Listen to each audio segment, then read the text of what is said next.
is recognized for 5 minutes. Thank you, Mr. Chairman. Mr. Secretary, as the dust has continued to settle after last month's episode of Treasury market volatility, can you give an updated assessment of those events, and how would you characterize the functioning of the market during that period? During the dust up in Treasury markets? How the market was very well functioning. It was volatile, but the underlying infrastructure worked quite smoothly, sir. Does the Treasury Department have the tools necessary to address market volatility? You've said you may increase the use of the buyback program. Are there other authorities that might be helpful to address the challenges of the market? Yes, sir. We have a very large toolkit that we can deploy, as does the Federal Reserve. Taking a step back, Mr. Secretary, can you provide us with a sense of what regulations the administration is working on to bolster resilience in the Treasury market and the timelines when you would expect those changes to be announced? This is a core issue on the task force I and a number of my colleagues are working on. Sir, the auction sizes, the current issuance sizes leave us well positioned to address potential changes in borrowing needs. I can tell you that investor participation in auctions, there's been broad investor support. Our weighted average maturity is about 61.2 months, which is quite fulsome. And we have implemented a buyback program with two objectives: liquidity support and cash management. One last question along that line. I've long said that the administration should look at reforming regulations like the supplemental leverage ratio to relieve some of the constraints that market participants are facing in the Treasury market. I hope you'll consider looking at that.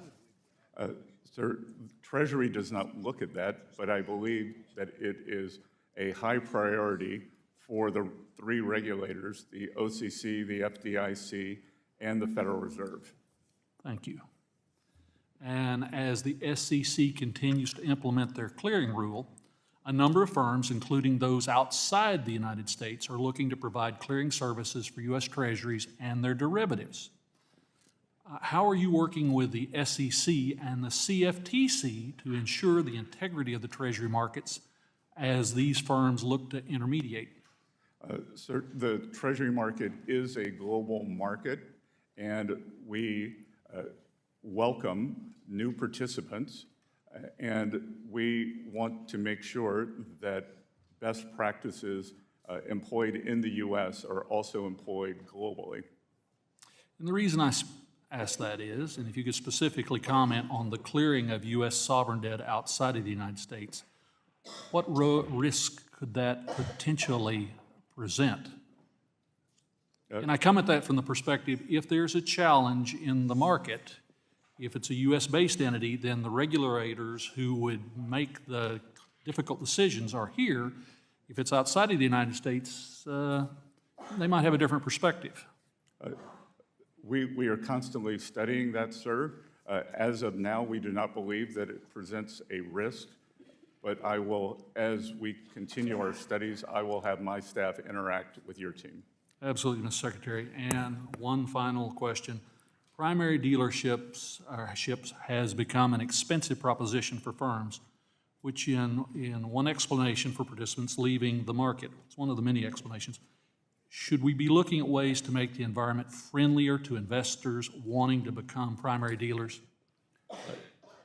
Sir, we saw at the recent auctions very low participation by the primary dealers, which tells me that there may be the regulatory function there that is preventing them from using their balance sheet for the benefit of the U.S. Treasury.